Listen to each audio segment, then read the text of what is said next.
লাশটা নওশাদ সিদ্দিকীর মতো যদি সেন্টারে পাঠানো যেত তাহলে বিল করার সাথে সাথে চেয়ার ছুঁড়ে মারতো। এখান থেকে সংবিধানের বিরুদ্ধে কথা বলছিস, কিন্তু আজ আমরা লোভে পড়ে গেলাম বা জালিমদের লুটারতে আমরা হেরে গেলাম। কিন্তু মনে রাখবেন এই লড়াই অনেক দিন কালের।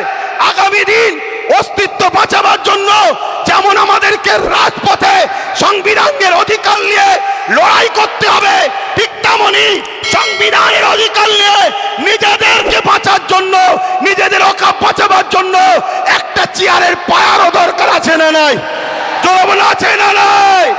মনে রাখবেন তাই আমাদের ঘরে এখানেও দরকার, ওখানেও পাঠাতে হবে।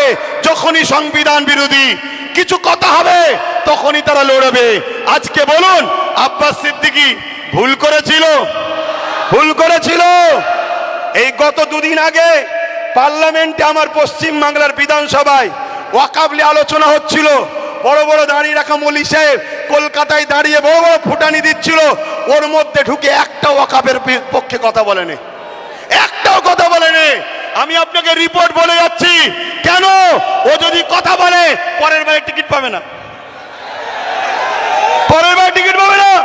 তাহলে এইরকম যদি মুনাফেক মুসলমান আমাদের মাথায় বসে থাকে তাহলে আমাদেরকে লুটবে না তো কাদেরকে লুটবে? তাহলে এর জন্য আমাদের দোষ আছে না নাই? তাই আগামী দিন বাচ্চাদের ভবিষ্যতের স্বার্থে, কেন ওয়াকফ হলো সব থেকে বড় ইস্যু, এটা যদি মিটে যায় তোমাদের সব অস্তিত্ব মিটে যাবে। ওয়াকফ যখন থাকবে না, তুমি ভারতের স্বাধীনতার আগে দেশ ছিলে, প্রমাণ দেখাতে পারবে না। আরে তোমার মসজিদে থাকার পরও প্রমাণ দেখাতে পারছো না, তারপরে মনে রাখবে তখন তোমাকে বলবে যদিও থাকে থাক, ভোটটা দিতে পারবে না। শুনছে না, শোনেন না? এ বিরাট বড় নাটক, অনেক বড় চেন চলছে।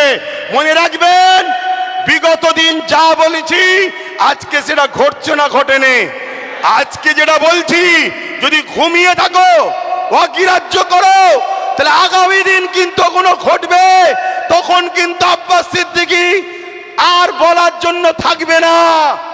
এটা বলে দিয়ে গেলাম।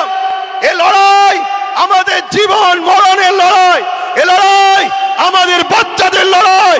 মুসলমান আমার কওমের ভাইয়েরা, ওটা অন্য সমাজের মানুষের সঙ্গে ওয়াকফ নিয়ে নিজেরা বন্ধুর মতো আলোচনা করো, তাদেরকেও বুঝাও যে ভাই এ লড়াই কোনো হিন্দু মুসলমানের লড়াই নয়, এ লড়াই অন্য কোনো জাতি ধর্মের বিরুদ্ধে লড়াই নয়।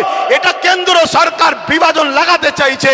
এ লড়াই আমার অধিকার, আমার যেটা গণতান্ত্রিক রাইট, আমার সংবিধানের রাইট, এই রাইটকে কেন্দ্র সরকার লুটছে, এটা মানুষকে বুঝাও।